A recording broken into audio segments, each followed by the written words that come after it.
G'day, Tragic here, and welcome to my final thoughts for Dead Man Tell No Tales. I'll talk about the game first, and at the end of the video I'll talk about basically my first playthrough since I restarted the channel. But as far as the game's concerned, I really like this game. Now, admittedly, I haven't played this for nearly a decade. I think it came out in 2015 or something, and I played it for a good period of time at the beginning of 2015 or whenever it was released by Minion, and haven't really played it since. So I am very, very rusty. All my strategies didn't work. I did terrible tile placement. I got a lot of rules wrong, particularly the threat. There's a threat dial, and that stops you from entering certain fire levels of rooms.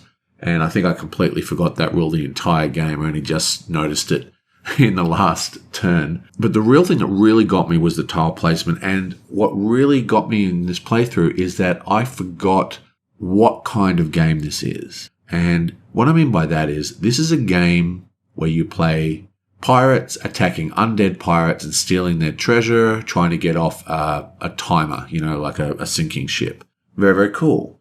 And intuitively, you think that means kill pirates and loot treasure, but it's actually not. This is a whack-a-mole game, really. The major threat isn't the pirates, the major threat isn't time, the threat is the fire. So what is thematically a game about fighting pirates and charging around and exploring the pirate ship is actually about going into the rooms and keeping those fire dice low. And this sort of, unintuitive change between the theme and how myself as a player expect to play means that it takes quite a number of games, in this case, this game to remind me, but back in the day, quite another number of games, to work out that the way I want to play this game isn't how you play this game. This isn't a combat fighting game. This is a firefighter game where you have to put out flames. And I think that is really the crux of the experiences new players have. They find it incredibly hard. They focus on the wrong things because the actual thematics of the game, fighting pirates, exploring, even the win scenario of gaining the treasure, isn't actually the win condition. It is the firefighting that is the win condition and the placing of the dungeon correctly. The ricocheting, like the chain reaction explosions are huge in this game. And the way the threat works is also huge in this game. So you want to basically try and organize your fire so you have as little threat as possible moving through and you also need to work it out so when there are actual explosions happening, they're not reacting in a chain, blowing up all the rooms next to them, which is something that happened in my game. Like in my game, I actually placed the tiles so badly that I had two barrel tiles next to each other, and there was no way I could get to that room because the only entrance exploded and everything else was, had no doors. So I had to build an entire section of the ship to get there. Anyway, so I think that's something to take into account with this game. This is a game that has a slightly different focus when you're playing it, like the mechanical way you play it versus the thematics of the entire game that you expect when you sit down. And I'm not saying that the game is bad. I actually really like this game, but it is something to be aware of. And it does mean that your initial playthroughs, or until you figure this out, will be quite, disastrous because you don't have a lot of chance of winning if you don't realize that it's all about tile placement. It's all about threat management of your fires. Another thing to consider with this game is that this is a bit like Ghost Stories, for me anyway. I know a lot of people claim it's easy, but I find this game very difficult. I think this is a high difficulty co-op game. And the problem with high difficulty co-op games is that there really is only one correct move. You have to play very, very tight. In my opinion, the best co-op games are the ones that are hard, but have enough leniency that allow you to make a varying amount of decisions on your given turn. But in this one, if you do the wrong thing, it is going to really hit you hard.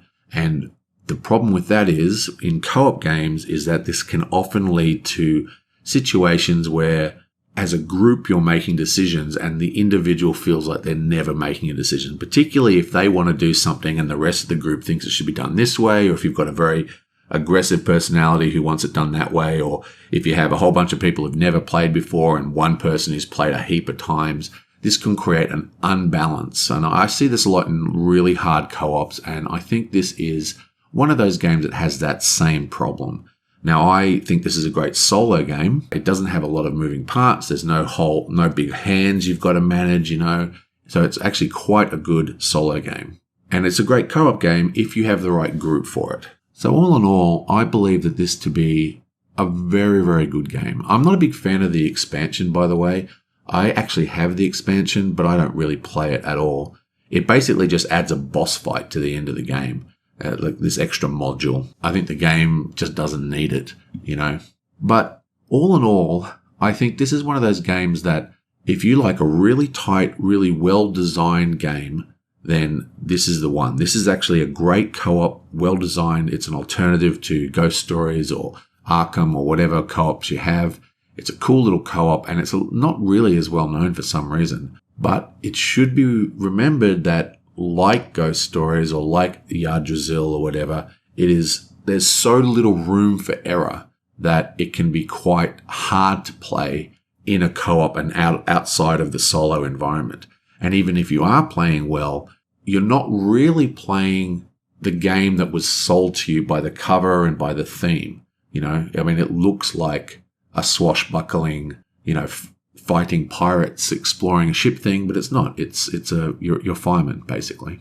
Now, as for the actual playthrough, this is the first playthrough I've done since I've redone my channel. As you saw, it took a little bit of time to get the videos out.